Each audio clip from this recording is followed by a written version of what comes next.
Hi guys! You don't know me, but I'm Kessia and this is Kessia Bites. And in this channel, I'll tell you about my life as a software engineer, as well as post tech and lifestyle content. So today, we're gonna talk about self-care as a CS major. Because objectively, it is such a brutal major.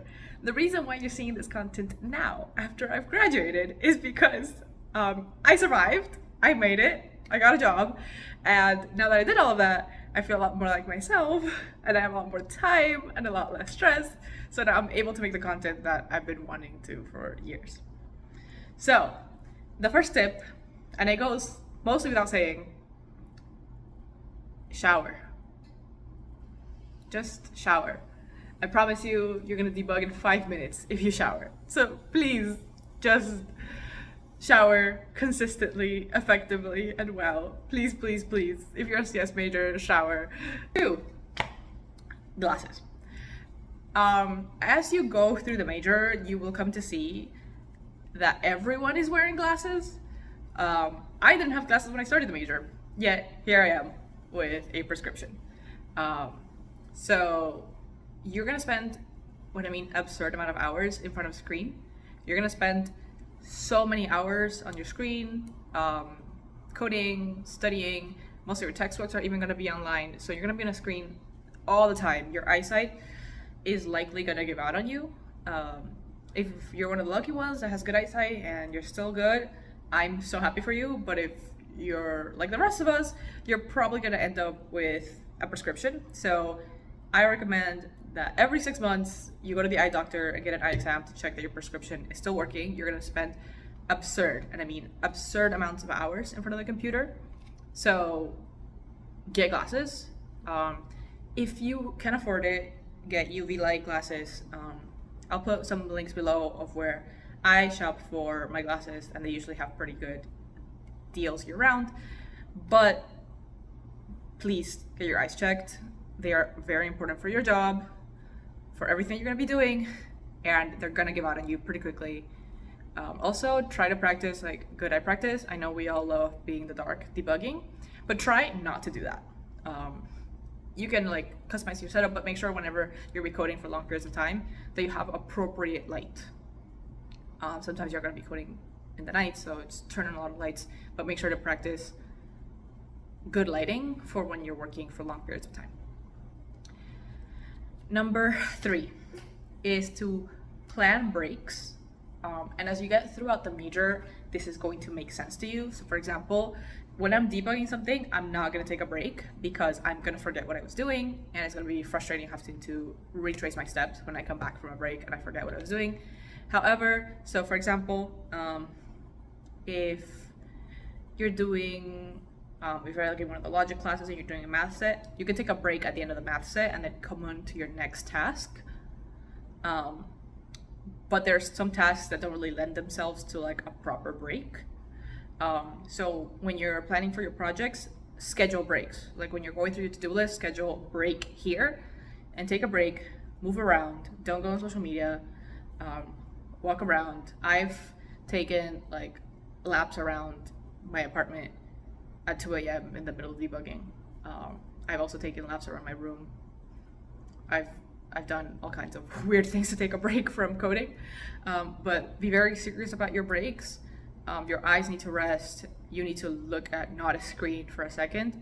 So even if it's just 15 minutes to go get water and just stare into the void, stare into the void and take a break and then come back, but schedule your breaks where you're not going to lose track of what you're doing.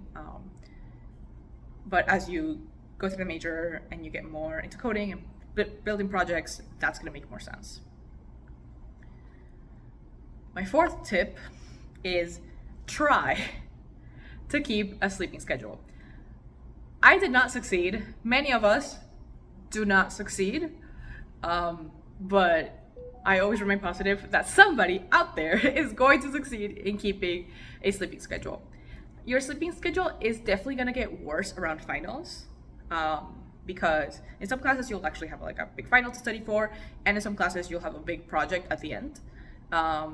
So finishing up the last details of your project, often takes a lot of time and it destroys your sleep schedule. So to the best of your ability, try during the semester to keep a sleeping schedule, and if it goes out during your finals, then I guess it goes out during your finals. But do your best to try to schedule your days in such a way that you will get consistent sleep.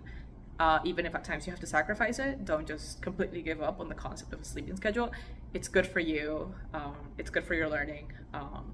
So please, please, please keep a sleeping schedule. My fifth tip is to touch grass. Go outside. Do not be an indoor creature. Go outside at some point.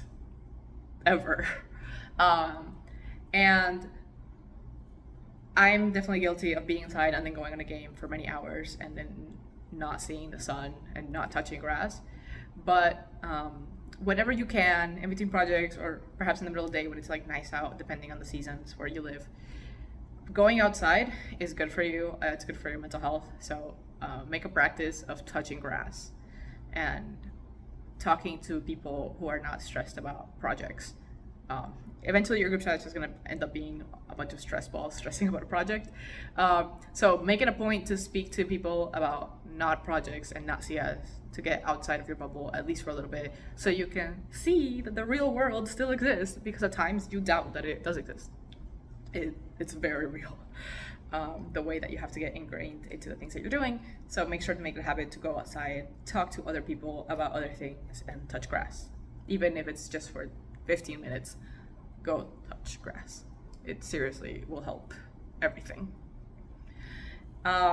My sixth tip is, if you're gonna do a project, like let's say, hey, like we're gonna build XYZ today, if you're like gonna set up the API for a small project today, my advice is to pre-plan snacks. Like if you know that you suspect this is not gonna take an hour, you suspect I'm probably gonna be here for like 4, 6, 8 hours working on something, pre-plan your snacks.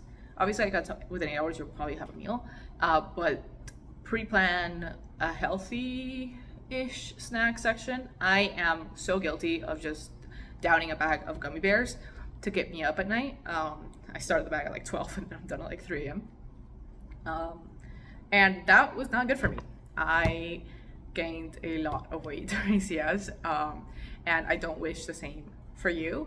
So plan your snacks to have a little bit more health, a little bit more brain food. Try not to let it be candy literally all the time like I did. So really, like if you know you're gonna be there for like 4 or 6 hours debugging, before you start, put out something on your desk that you'll have to eat that's not horrendously unhealthy. Cut up fruit is usually like a good advertisement, but with the cost of food these days, I don't blame you if that's not something you can do. But try to like have a snack near you so I don't have to get up and get it. And try to plan something quasi-healthy, because at some point you'll stop debugging and realize you're absolutely starving. Has happened to me many times. Number 7 is a very real thing. You're gonna need to work on your caffeine management. Sometimes you'll finish your projects early in the day. Sometimes you'll actually be into the night coding because it has to get done by tomorrow to turn in, or because somebody else needs to do the next phase. So your deliverables are your deliverables wherever they are. So you should have a caffeine management plan that is adaptable. So for example, if you know you're going too late, maybe don't drink a Monster at 12, and then when you finally get some sleep and have class the next day, you're like all wired up. But you know your life. I discovered my caffeine management, but everybody is different. I try to avoid caffeine at all, and that has worked for me, but I know that doesn't work for a lot of people. So get very serious about having a flexible caffeine management, because your schedule is going to change a lot depending on the phase of the semester that you're in. And your caffeine management should go along with that, so that you can sleep and be a functional human being outside of coding. Also, at some point you start being delusional if you have not slept enough, and you will write some crazy code. So save yourself the later debugging and like sleep to some extent, and have a proper caffeine management so that your energy is manageable throughout the project. A great de-stressor for me was going on my class group chat and asking who else is struggling. And that used to make me feel a lot more like a normal person, because if we're all struggling, then the task might just be difficult for where we're at in our learning. And it's not just me and that I'm incapable of coding and that I'm incapable of doing all these things. So it's a really good way to break your imposter syndrome if you just, take a brave step and ask in the group chat, hey, is anybody else like feeling like they're struggling? And sometimes some projects, like everybody's doing their own thing. So other people in the group chat are not necessarily able to help you resolve the specific thing that you're solving, but just knowing that they're struggling with the task as well, for me, made me feel a lot more like a normal person. So make sure you're always on the group chat. That's like such good advice, to always be informed, always get on the class group chat. And if you're in the group chat and you're really struggling, just speak up and say, hey, I'm really struggling, and perhaps you'll find that you're not alone, and that feeling of not being alone can be very encouraging, or at least it really was for me. Number 9 is to drink water. Set reminders to drink water. And if you know you're going to be sitting down for 6 to 8 hours, like have quasi-sufficient water, you'll get concentrated and forget to drink water. But if it's right there, you'll probably remember to drink water. So have water near you if you're going to be like working on something that you need a lot of concentration for. That's going to be very, very good. And number 10 is to get seriously offline. Like once your finals are done, go touch all the grass, hang out with your real life friends, hang out with your family, hang out with your loved ones, but make a serious effort once you did what you needed to do, to seriously spend some quality time with people, spend quality time away from like LeetCode and away from all the things that we like continually need to do. So it's really good to, like, once you're done with a big project, to have like a little research time, either like time for your hobbies offline or time for your friends offline. But once you hit a certain metric, like take yourself offline. And that's a very important skill, to like force yourself to rest when you're finally done with what you're done with. Whether it be finals, whether it be midterms, whether it be a big project, whether it be like an internship interview, find a way to relax that's outside of a screen, and hopefully with some real people, and just get offline. Seriously. Like, even if you don't get to do it for a full day, maybe you only get to do it for morning, maybe only 2 hours, but make a point to be very intentional about when you're off. This is what it looks like when I'm off, so you can break from it and then be better rested to come back, because you obviously will have more stuff to do. But be very intentional about getting offline when you're done. When you're done, you're done. You go offline and have intentional present time in your life, however that is for you. Being completely honest, CS is a very brutal major. It's very difficult to study, and the expectations in order to enter the market, I feel like, just keep growing every day. So it's gonna be very stressful. So you have to take the initiative to walk yourself through that stress if you're gonna make it and succeed. So these are some of my tips to make it a little less stressful from somebody who survived it. But it's gonna be very stressful. If your classes aren't stressful, then interviews are going to be stressful, or classes and interviews are going to be very stressful. So it's up to you to manage the stress. And it is possible to manage the stress. Not everyone was equally miserable, and the people who were less miserable took action to make themselves less miserable. So I believe that you can be the person who is less miserable in the major. So I encourage you to take your stress management and your mental health seriously. You can manage it, you can do it. It just takes a little bit of being proactive, decisive, intentional, and you're going to be able to make it through this major and meet your goals. Thank you guys so much for listening to this video. This is my first video, and I hopefully will have a better setup and a better mic next time that I'm on. Bye.